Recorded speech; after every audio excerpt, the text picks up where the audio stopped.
Today, we're taking a look at the 6WB digital cluster from BMW. I'm going to cover what it is, what it's like to drive with, some things that I actually don't like about it, as well as an overview of the installation for those of you planning to do this retrofit at home. Huge thank you to Keys Motorsports for sending this to me, and huge thank you to Beamer Geeks for the tech support. 6WB was the option code for BMW's digital cluster that was offered at the end of F30's production cycle. Now, to be clear, this is a genuine BMW part manufactured by Bosch. Now, if you follow my channel closely, you know that I've been critical of digital gauges in the past, but I think my main criticism is when manufacturers just slap a television on the dashboard and they call it luxury or high tech. What I like about the 6WB is that the screen is still molded into these circular bezels and it has the look of the analog gauges that we know and love, even if in a skeuomorphic way. Even though I'm a fan of analog gauges and mechanical watches, the design of the F30 gauge cluster, especially the base version that I had, was not my favorite. For being analog gauges, the design is very two-dimensional, and this little calculator screen at the bottom was always a reminder to me that my car wasn't well optioned. So, setting aside the digital aspect and just going purely on design, I prefer the look of the 6WB over the base cluster that I had. A standout feature of the 6WB is that the whole interface changes to reflect the drive mode that you're in, so by default when you start the car you're in comfort mode. Now this mode most closely resembles the stock gauges, and a nice little detail is that as you accelerate, the numerals for both the speedometer and tach sort of swell up as the needle passes by, and it's a nice little detail that's satisfying to watch. Switch to sport mode and the whole interface changes to red, and you've got these huge numeric readouts for both your speed and the gear that you're in, and I find that this mode has the best legibility by far, which is a good thing because this is the mode that many of us tend to be in the most. Switch the car into Eco Pro and the whole interface changes to blue and your tachometer is replaced with an efficiency dynamics meter. Now this is my least favorite mode aesthetically because I think the blue doesn't really match anything else in the car, and when you're driving at nighttime I find that it's the hardest on the eyes. Behind the wheel, the 6WB has surprisingly good legibility in most lighting scenarios, all of the drive modes offer good contrast, and the plastic lens does a good job deflecting glare. There are rare situations if I'm driving in the evening and the sun is sort of going directly over my shoulder where it can wash out portions of the screen. If you're driving at nighttime in comfort mode, the white numbers will change to that traditional red-orange BMW color to minimize eye strain. As far as resolution and without knowing the exact specs, it appears to be exactly the same as the iDrive screen, so if you want an idea of how the gauges will look, just go into your iDrive and pull up the digital gauges on there. Now something that I noticed as a videographer is that the 6WB appears to have a higher refresh rate than the iDrive display does. It's almost imperceivable to the naked eye, but if I turn up the shutter speed on my camera, I notice that the iDrive will start flickering before the 6WB does. People were asking if the 6WB has any lag. Now that's not something that I have noticed in the short time that I've had it. It seems to be pretty responsive to my inputs. There was one time that I accelerated and the tach needle kind of jumped forward, but when it happened it seemed more like a software hiccup rather than a graphical performance issue. Sport mode is my favorite mode aesthetically just because it looks radically different than the analog gauges that it replaces, and having the current gear that you're in huge numbers is actually really helpful. I do wish that it showed the current gear selection even in full auto mode, and maybe that's something that can be done with coding, but even in full auto, it is still helpful to know what gear you're in. A cool feature that I didn't even notice until I was editing the video is that in sport mode with the transmission and manual, you get these little shift indicator lights around the tachometer. The 6WB digital cluster is not without its quirks, and because this thing is so expensive, I have to be extra critical here and hold it to a higher standard so that you guys see exactly what you're buying.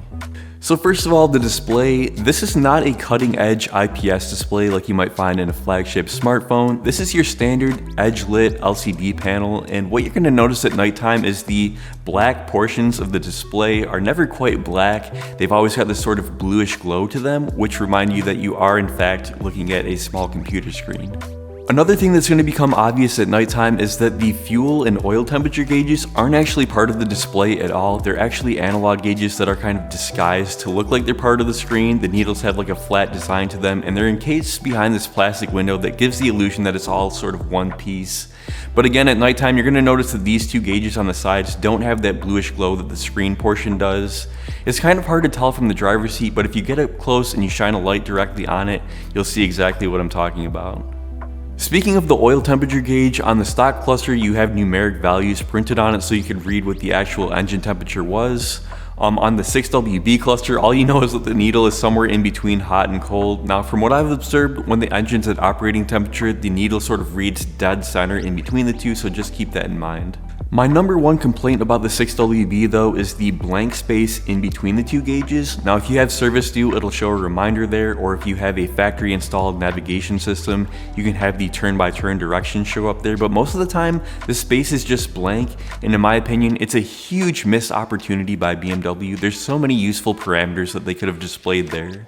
In sport mode, it would have been so cool to have something like G-Force or Boost. In Eco Pro, they could have done something like live tire pressure.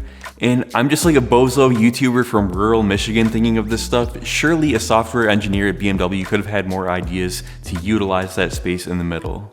Now, perhaps they didn't want it to be better than the F80 M3 cluster, or maybe because it came so late in the production cycle, it just wasn't worth the effort, but I really wish that BMW would have taken the opportunity to add features rather than just making a digital version of their analog gauge. Most F30s came with one of two gauge clusters, either the base analog cluster or the 6WA extended cluster. Now, take note of which one your car came with because the installation is completely different depending on which one you're starting with. For the majority of people watching this who are going to be coming from the 6WA cluster, the installation is actually a lot more straightforward because all the wiring is already there. You're basically taking the 6WA out, disconnecting the wiring harness and the fiber optic cable, and installing the 6WB in its place. Now, Keys Motorsports has a really good step-by-step video showing how to code it using Pro Tool, and I'll link their video down below. And again, the coding process is a lot more simple if you're going from the 6WA to the 6WB.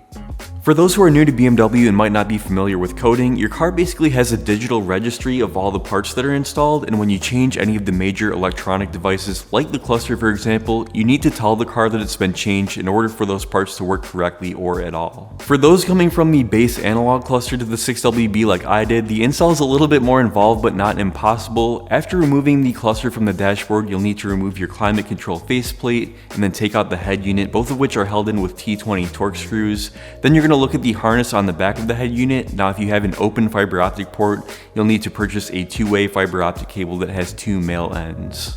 Now, if you look at your harness and there's already a green cable plugged into the fiber optic port, you're going to need to purchase a three-way fiber optic cable that has one female and two male ends. The male ends will plug into your head unit and the 6WB cluster, and the green cable that was already in the car will plug into the female end. Now, you have to be careful feeding them through the dashboard because these fiber optic cables are delicate, and if you break them, they won't work. Now, the three-way fiber optic cable that I ordered, which I will link down below from eBay, had an extra plastic sleeve on one of the male ends, so you'll just use a pick tool to remove that sleeve before installing it.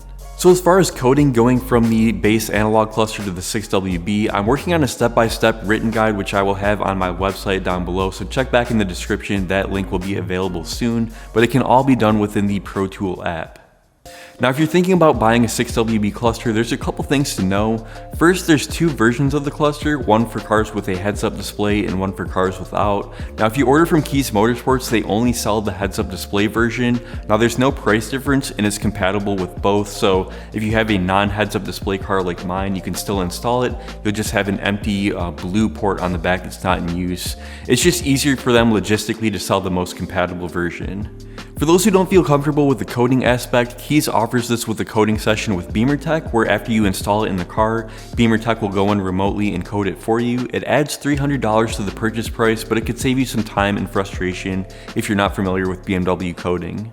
As a security feature, the 6WB cluster locks to your car's VIN and mileage after it's been coded in Flash, and the idea is that if someone were to steal it, they wouldn't be able to install it in their car. But that means that if you're buying a used one, you have to be careful.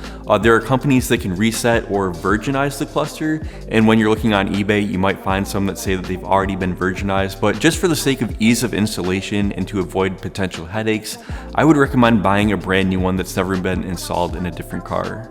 There's no doubt that the 6WB cluster freshens up the F30 interior and really makes the car feel 5 years newer. If you love gadgets and want a more modern feeling car, the 6WB cluster is for you. Maybe you've been jonesing for a newer G23 series, but you don't have $45,000 to spend on a new car. This could be a nice upgrade to hold you over. That being said, you have to understand that this retrofit is almost purely aesthetic. Aside from the novelty of having digital gauges, you're not really gaining any features or functionality here, and honestly, if you had some money to spend on your interior, I would recommend getting the raised display steering wheel over the 6WB cluster. It's only a little bit more expensive, but it feels like you're getting a lot more for your money.